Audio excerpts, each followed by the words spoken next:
حمد و صلات کے بعد نہایت ہی واجب الاحترام معزز و مکرم سامعین و حاضرین کرام، اللہ رب العزت کا لا تعداد بار شکر ہے جس کی توفیق سے ہم سب نماز جمعہ کے لیے حاضر ہیں۔ اللہ پاک ہماری حاضری کو اپنی بارگاہ اقدس میں قبول فرمائے۔ اس حاضری کو اللہ پاک ہم سب کے لیے ذریعہ نجات کفارہ سیئات بنائے۔ عزیزان محترم، آج ہم اللہ پاک کی توفیق سے نہایت ہی اہم موضوع جناب سیدنا ابراہیم علیہ السلام، سیدنا اسماعیل علیہ السلام کی قربانی کا ذکر کر رہے ہیں۔ اگلے جمعہ انشاءاللہ العزیز ہم قربانی کے فضائل اور مسائل پڑھیں گے۔ آج میں ایک بڑا زبردست نقطہ ہے جو استاد علامہ غلام رسول سعیدی صاحب رحمۃ اللہ تعالیٰ علیہ نے تفسیر تبیان القرآن میں بیان کیا، اس کو بیان کرنا چاہتا ہوں کہ اللہ رب العزت نے جناب سیدنا ابراہیم علیہ السلام کو خواب میں یہ وحی فرمائی۔ یہ آگے میں تفصیل بیان کرتا ہوں۔ پیغمبر کا خواب بھی وحی ہوتا ہے۔ خواب کے ذریعے آپ کو اطلاع ملی، اللہ رب العزت کا حکم آیا، پیارے ابراہیم قم فقرب القربان لرب العالمین۔ پیارے ابراہیم علیہ السلام اپنے رب العالمین کے قرب کے لیے قربانی پیش کرو۔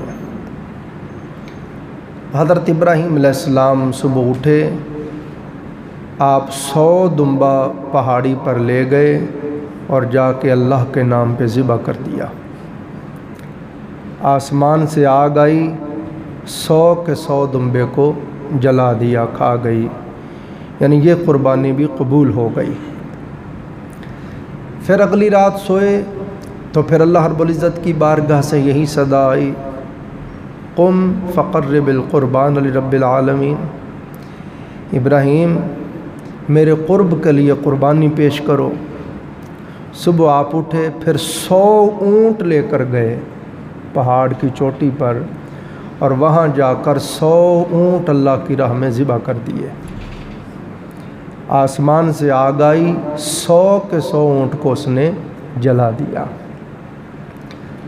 یہ قربانی بھی اللہ پاک کی بارگاہ میں قبول ہو گئی۔ جس کی قربانی قبول نہیں ہوتی تھی اس کے لیے نہ آسمان سے آگ آتی تھی اور نہ اس کی قربانی کو جلاتی تھی۔ جس کے لیے آگ اترتی اور قربانی کو جلا دیتی، اس کا مطلب تھا کہ قربانی قبول ہو گئی۔ اب تیسری رات پھر سرکار سوئے تو پھر خواب میں آرڈر ہوا، ابراہیم قم فقرب القربان لرب العالمین، اپنے پروردگار کے قرب کے لیے قربانی پیش کرو۔ آج کی باری تعالیٰ، میں نے اپنے سارے دمبے بھی پیش کر دیے، سارے اونٹ بھی پیش کر دیے، میرے مولا اور کس شے کی قربانی مطلوب ہے؟ تو آواز آئی، ولدک اسماعیل، تمہارے بیٹے اسماعیل کی قربانی چاہیے۔ اب حضرت ابراہیم علیہ السلام نے بھی امر ربی کے سامنے سر تسلیم خم کر لیا اور قربان جائیں بیٹے کے۔ قرآن بیان کرتا ہے، آپ نے اپنے بیٹے کو فرمایا، یا بنی انی ارا فی المنام انی اذبحک فانظر ماذا تری۔ اے میرے بیٹے، میں نے دیکھا ہے کہ میں تجھے اللہ کی راہ میں ذبح کر رہا ہوں، بتا اب تیری مرضی کیا ہے؟ علامہ نے کہا یہ فیضان نظر تھا کہ مکتب کی کرامت تھی۔ یہ ابراہیم علیہ السلام کی نگاہ کا کمال تھا یا آپ کی صحبت اور تربیت کا کمال تھا؟ یہ فیضان نظر تھا یا کہ مکتب کی کرامت تھی